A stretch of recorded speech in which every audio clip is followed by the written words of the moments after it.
Hello everyone, my name's Luke Ripa and welcome back to Weekos. Full disclosure, we shot first this review in the Hard Rock Cafe in Milan. However, once I came back and started editing, I noticed that the audio at the ending of the review was fully disturbed, hence I had to completely reshoot this at home, as you can see. I just wanted to start this review with this because I wanted to apologize to the people at the Hard Rock Cafe, as they are always welcoming. It was unfortunate for us to have encountered technical problems. With that out of the way, in this video I'm reviewing Gareth Edwards, the creator. The movie takes place in a world where AI nuked LA out of the blue. Since the day the world entered a conflict between the West, led by the United States, which wages war against all forms of AI and robotics, against the Republic of New Asia, which is actually seeking to live in harmony with AI and robots. In this world we see the story of Joshua, a soldier who lost his wife while undercover in New Asia fighting against AI. Fast forward 5 years later, he's hired to retrieve a secret weapon that AI developed to end the war. He actually finds a weapon, but this weapon turns out to be in the form of a child who is seemingly connected to his long-lost wife. So this is the creator. You might have seen the trailer, and you may very well think that this movie costed around $200–300 million, something close to Marvel Studios' budget. Actually, the film costed only $86 million.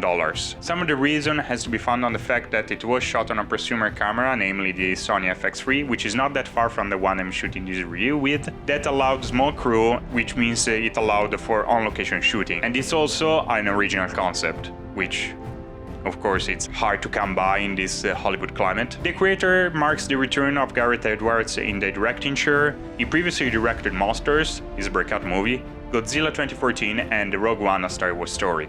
And this is the first movie he directs since The Letter. This is a war/road movie taking place on a sci-fi backdrop. It has an elegant yet very energetic narration featuring a very important and relevant story. The film was penned by Gareth Edwards himself alongside Chris Weitz, who has in his writing credits movies like About a Boy, Cinderella 2015, Rogue One, and Zemeckis' Pinocchio. And yeah, the creator walks familiar territories. You can see influences from Blade Runner, Ex Machina, District 9, The Last of Us even, but despite all of that, it hits all the right notes in terms of plot development. The movie is also divided in chapters with the title cards reminiscent of old Japanese movies. Both the sci-fi and war scenarios are well developed, the world building is nothing short of amazing, and the conflict is respectfully laid out, much like its effects on the people, especially the protagonist. One curious thing is that the West, mainly the US, are the villain of the movie. And also, another very curious thing,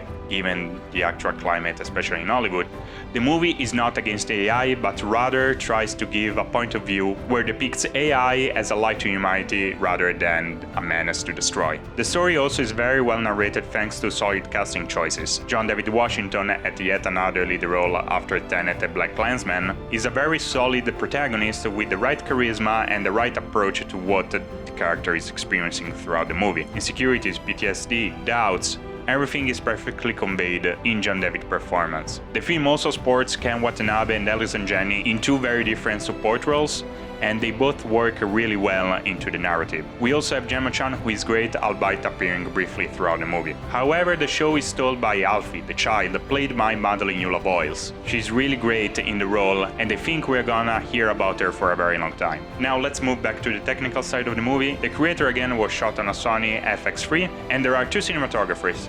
Greg Fraser, who in his credits sports movies like Foxcatcher, Vice, Rogue One, Dune, and The Batman, so at his second collaboration with Gareth Edwards. The second cinematographer is called Oren Sofer, who is at his first collaboration with Edwards. I watched the movie in IMAX, and I can tell you that it shows the fact that it was shot on a prosumer camera. There is a lot of digital noise, there is a lot of softness in some scenes, specifically there is one shot which was clearly cropped in, and you could see the subject while in focus he was very soft, and there was significantly less detail on his face. However, despite all of that, it gives the movie a distinctive look that is fitting the story very well, and all things considered, I can think the creator would have benefited from a cinema camera. The movie was shot a lot of location, and that gives the movie a high production value. There was also a lot of practical effects, but also the CG is top-notch, showcasing great work from ILM and Weta. Also, the production design gives the movie a lot of personality, specifically the Nomad will go down as an iconic piece of sci-fi.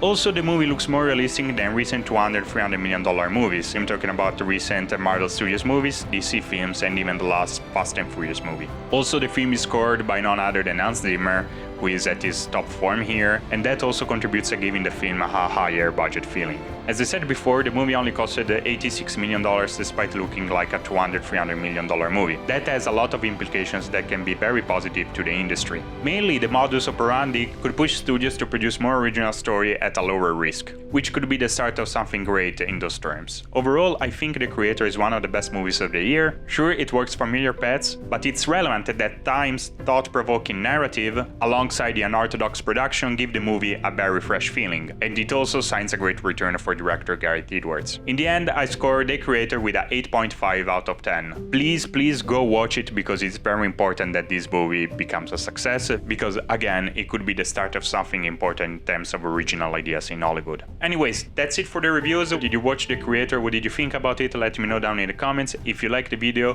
be sure to leave a like and also subscribe/follow Weekos to enjoy more content about movies, TV shows, gaming, board games, anime, and books. We are on YouTube, Instagram, TikTok, X, Twitch, and Facebook. Once again, I apologize to the people at Hard Rock Cafe.